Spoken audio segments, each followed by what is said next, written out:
গোলকগঞ্জৰ চৰাইখোলা 2 সন্তানৰ মাতৃক অপহৰণৰ অভিযোগ এজন বিশেষভাৱে সক্ষম যুৱকৰ বিৰুদ্ধে। যুৱকজনৰ ঘৰ গোলকগঞ্জৰ ভাৰত বাংলাদেশ সীমান্তৰ সিপাৰৰ ভাৰতীয় গাঁও ভোগডাঙ্গাত। জানিব পৰা মতে গোলকগঞ্জ থানাৰ অন্তৰ্গত চৰাইখোলা গাঁৱৰ ৰবীন্দ্ৰ নাথ ৰায়ৰ পত্নী অনিমা ৰায় মাৰ্চ মাহত নিৰুদ্দেশ হয়। নিজ পত্নী নিৰুদ্দেশ হোৱাৰ খবৰ পোৱাৰ লগে লগে যোৱা 13 মাৰ্চৰ দিনা ঘৰত আহি উপস্থিত হয়।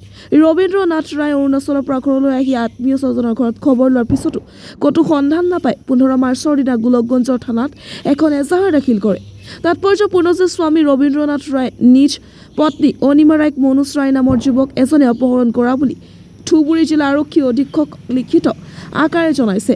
উল্লেখযোগ্য যে গোলকগঞ্জ আৰক্ষীয়ে 2 সন্তানৰ মাতৃক ফুচুলাই পলুৱাই নিয়া মনোজৰ আজিলৈকে কোনো ধৰণৰ সন্ধান উলিয়াব পৰা নাই। পিছে এই প্ৰতিবেদন চোৱাৰ পিছত ধুবুৰী জিলা প্ৰশাসনে কি পদক্ষেপ গ্ৰহণ কৰে সেয়া পৰৱৰ্তী সময়ত হ'ব লক্ষণীয়। গোলকগঞ্জৰ পৰা Tapan Roy report, North East Frontier News. নমস্কাৰ, মোৰ নাম ৰবীন্দ্ৰ নাথ ৰায়, মোৰ গাঁও হ'ল চৰাইখোলা। মোৰ 13 মাৰ্চৰ দিনাখন মোৰ পত্নী নিৰুদ্দেশ হয়। আপোনাৰ পত্নীৰ নাম কি? অনিমা ৰায়। নিৰুদ্দেশ হোৱাৰ পিছত আপুনি ক'ত আছিল?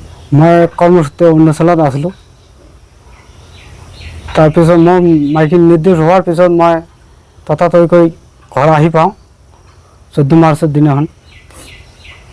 15 মাৰ্চত মই এজাহাৰ দাখিল কৰিছোঁ গোলকগঞ্জ থানাত। তাৰপিছত মই একো 2 মাহ ধৰি মই একো ফলাফল পোৱা নাই। নোপোৱাৰ পিছত মই আকৌ SP তাত গৈছোঁ ধুবুৰীত, যাইখিনি মই এখন লিখিত কিডনেপিং কেছ মাৰিছোঁ।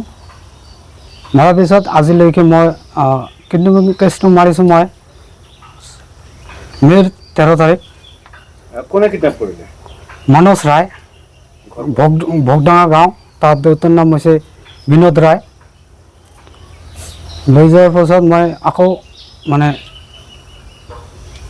একো এতিয়াও সুস্বাস্থ্য পোৱা নাই। সি মোৰ পত্নীৰ পৰা বহুত সয় সম্পত্তি লৈ গৈছে। এতিয়া একচুৱেলি আপোনাৰ পত্নীক মনোজ ৰায় অপহৰণ কৰিছে, আমাৰ জনাই লৈ গৈছে। কিবা সংসূত্ৰ পালেনে? পাইছোঁ, মই অলপ প্ৰমাণ পাইছোঁ। এইটো প্ৰমাণটো পোৱাৰ পিছত মই এতিয়া এইটো কি কৰিম? আপুনি এতিয়া কি বিচাৰে? এতিয়া মোক চৰকাৰৰ পৰা ন্যায় লাগে, মানে আমাৰ হেমন্ত বিশ্ব শৰ্মা ছাৰ মোক ন্যায় দিব লাগে।